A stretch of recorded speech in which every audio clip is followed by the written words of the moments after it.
पहुंची ही थी कि तभी उसकी माँ सौम्या से बोली, अच्छा है बिटिया तू आ गई, मैं तेरा ही इंतजार कर रही थी। कल से तुझे खेत से चारा लाने की कोई जरूरत नहीं। ये क्या कह रही हो माँ? अगर मैं चारा नहीं लाऊंगी तो फिर हमारी गैया खाएगी क्या? बिटिया तेरे पिताजी ने तेरा ब्याह तय कर दिया है। हाँ, ये क्या कह रही हो माँ? बगैर देखे मुझे किसने पसंद कर लिया? अरे कुछ दिन पहले जब तू गाय को चारा खिला रही थी ना, तभी तेरी होने वाली सास ने तुझे देख लिया और तुझे पसंद कर लिया। 3 दिन बाद तेरा ब्याह है। 3 दिन बाद सौम्या रवि की दुल्हन बनकर उसके बंगले में चली गई। सुहाग रात में सौम्या अपने रूम को आंखें फाड़ फाड़ कर देख रही थी। रवि शहर के जाने माने बिजनेसमैन का बेटा था। सौम्या को इस तरह से हैरान देख रवि मुस्कुराते हुए बोला, क्या देख रही हो सौम्या? तुम्हारा घर कितना बड़ा और सुंदर है। सौम्या, बड़ा घर इसलिए है क्योंकि हमारे परिवार के सदस्य भी ज्यादा है। सुबह माँ तुम्हें परिवार के सारे सदस्यों से इंट्रोड्यूस करवा देगी। अगली सुबह सौम्या जल्दी उठ गई। वो नहा धोकर रसोई जाने की तैयारी कर रही थी। तभी सौम्या की सास उससे बोली, बहू रसोई में जाने से पहले अपने सारे ससुराल वालों से नहीं मिलोगी क्या? सौम्या घूंघट ओढ़े हुए अपनी सास के पास आ गई। बहू रवि के अलावा मेरे 3 बड़े बेटे और हैं, और उनकी 3 बहुएं भी, और तुम्हारी 3 छोटी नंदे भी, और मुझे और मेरे पति को तो तुम जानती ही हो। ये है हमारा परिवार। अच्छा सुनो, मैंने सुना है कि तुम खाना बहुत अच्छा बनाती हो। मेरे हाथ का बना हुआ खाना जो भी खाता है वो कभी कभी उंगलियां चाटने के साथ साथ अपनी उंगलियां भी खा जाता है। अच्छा, तुम्हें खाने में क्या क्या बनाना आता है? मुझे हर तरह के पकवान बनाने आते हैं।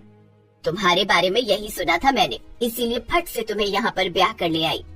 इतना बोलकर सौम्या की सास ने एक लंबी चौड़ी लिस्ट निकाल ली और उस लिस्ट में देखते हुए सौम्या की ओर देखकर बोली, सुनो बहू, आज तुम्हारा पहला दिन है, इसीलिए मेरे परिवार को तुम्हारे ही हाथ का नाश्ता खाना है।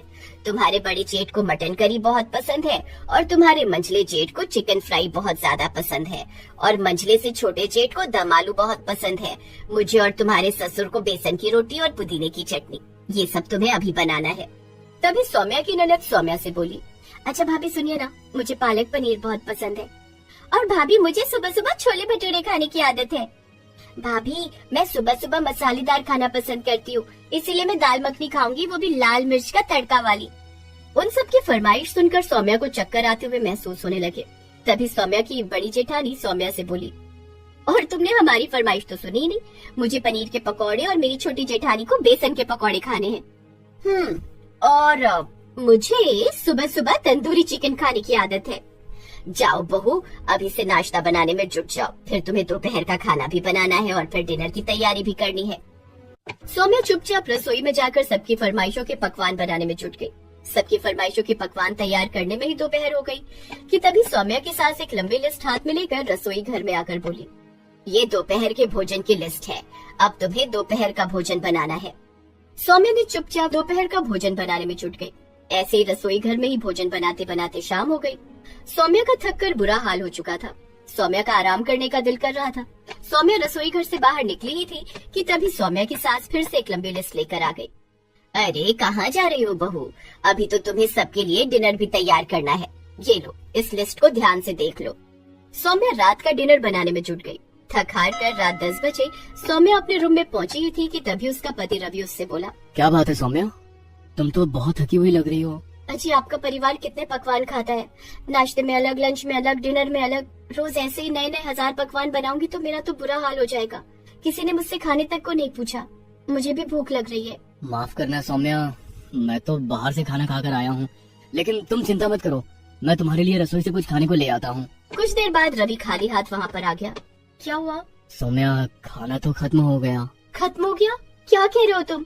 सुबह के 7 बजे से रात 10 बजे तक खाना ही बनाया है मैंने और सब खत्म हो गया। उस रात सौम्या गुस्से से भूखी सो गई। अगली सुबह सौम्या फिर से सबकी फरमाइशों के पकवान तैयार करने में जुट गई। ऐसे ही कई दिन चलता रहा। कुछ दिन बाद सौम्या अपनी तीनों जेठानियों के पास आकर बोली, मैं सुबह से लेकर शाम तक खाना बनाने में ही लगी रहती हूँ, क्या आप लोग मेरा हाथ नहीं बटा सकती? हाँ, अपना मुंह बंद कर। अरे तुझे खाना बनाने के लिए यहाँ पर लाए हैं, वरना तुझ में क्या लाल जड़े थे? कभी सोचा है तू झोपड़पट्टी में रहने वाली इस बंगले की बहू क्यों बनी?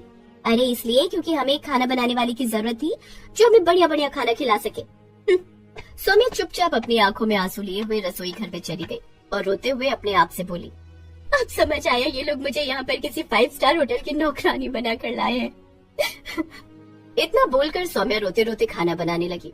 सौम्या दिन ब दिन कमजोर होती जा रही थी क्योंकि वो जितना भी खाना बनाती उसे रात में भूखा ही सोना पड़ता। एक दिन सौम्या सो रही थी कि तभी उसके कानों में एक बच्ची की आवाज टकराई।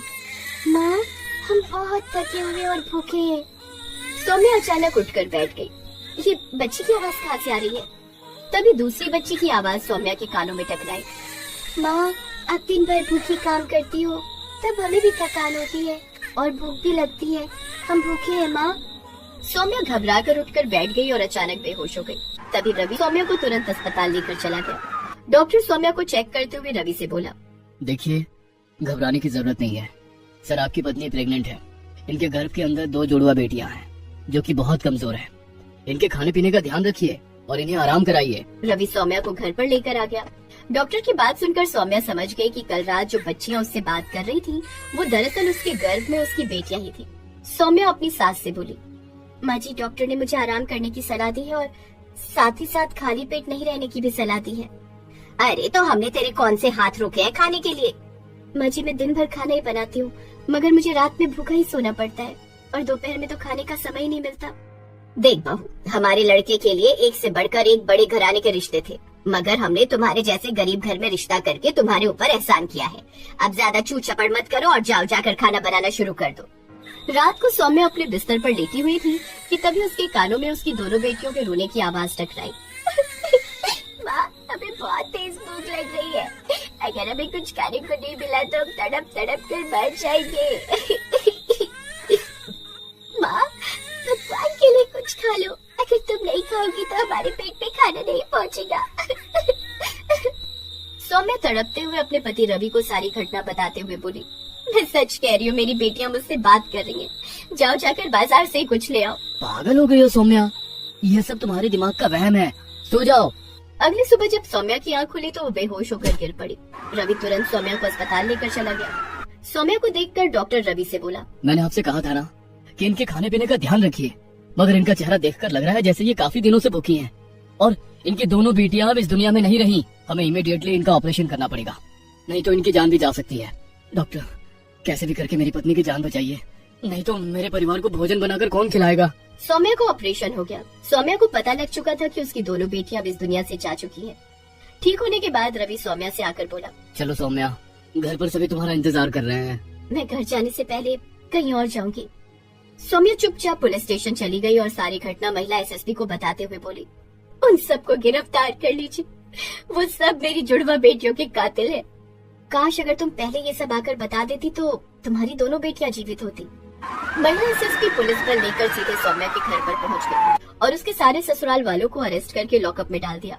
लॉकअप में रवि सौम्या से बोला, सौम्या, ये तुम क्या कर रही हो? मैं तुम्हारा पति हूँ। तुम पति नहीं, जल्लाद हो। तलाक का नोटिस तुम्हें जेल में मिल जाएगा। अदालत ने उन सबको कड़ी सजा सुनाई और सौम्या ने अपने पति रवि से तलाक ले लिया, मगर सौम्या अपनी दोनों जुड़वा बेटियों को आज भी याद करती है। दोस्तों, आप सभी इस वीडियो पर अपनी माँ की लंबी आयु के लिए कमेंट में आई लव माँ जरूर लिखें। दुर्गा माँ जरूर आपकी इच्छा पूरी करेंगी। और हाँ, इस वीडियो को लाइक जरूर कीजिएगा।